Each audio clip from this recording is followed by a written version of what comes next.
নওগাঁর শিকারপুরে রাস্তা দখলে চরম দুর্ভোগ। নওগাঁ থেকে সাইদুল ইসলাম হেলালের প্রতিবেদনে বিস্তারিত। নওগাঁ সদর উপজেলার শিকারপুর ইউনিয়নের ৭ নম্বর ওয়ার্ডের পূর্বপাড়ায় রাস্তা দখল করে চলাচলের অনুপযোগী করে তুলছে কিছু প্রভাবশালী পরিবার।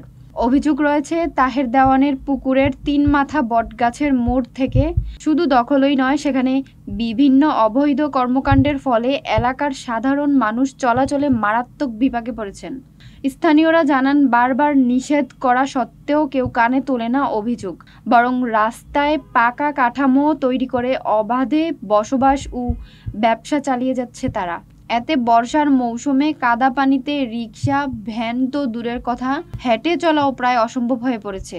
প্রায় ১৫০০ জনের বাস এই গ্রামে। তাদের অভিযোগ, হাঁটু পর্যন্ত পানি জমে যায় এবং রাস্তায় অসংখ্য গর্তের কারণে যে কোনো সময় ঘটতে পারে বড় দুর্ঘটনা। বিশেষ করে শিশু, শিক্ষার্থী ও বয়স্ক নারী পুরুষদের যাতায়াতে মারাত্মক সমস্যা হচ্ছে। স্কুলে আসা যাওয়া যেন এখন এক যুদ্ধ। ৭ নম্বর ওয়ার্ডে আমাদের এই যে পশ্চিম সাইড একটা পাকা রাস্তা আছে, ওখান থেকে আমাদের রাস্তাটা এখানে কোনো জায়গায় ২২ ফিট, কোনো জায়গায় ৩০ ফিট, কোনো জায়গায় ৪০ ফিট এরকমভাবে আছে। এই রাস্তাটা সবাই আস্তে আস্তে বাড়িঘর আগে নিয়ে দখল করতেছে। রাস্তাতে যাওয়া আসার সমস্যা। আমাদের দিগলি বিলের হাজার হাজার মন ধান ওঠে, টাকে তুটা ট্রাক যেতে পারে না, ট্রাকের খুব সমস্যা, জনগণের যাওয়া আসা খুব সমস্যা। এই রাস্তাটার আমরা একুল আবেদন জানাচ্ছি আমাদের সরকারের কাছে, আমাদের এসিল্যান্ডের কাছে, আমাদের টিন অফিসের কাছে জানাচ্ছি, এরা আমার সংস্কার চাই।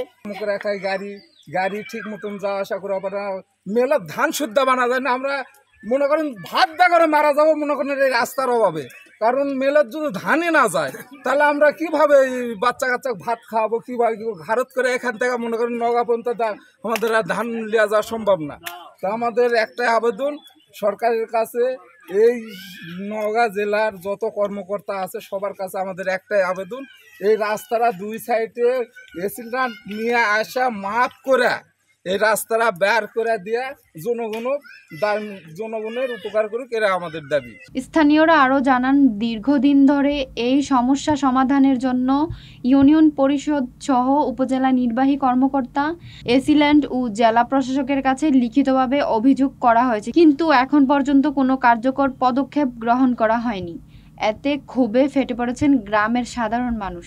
তারা প্রশাসনের কাছে দ্রুত দখলমুক্ত রাস্তা ও চলাচলের উপযোগী পরিবেশ নিশ্চিত করার জোর দাবি জানিয়েছেন।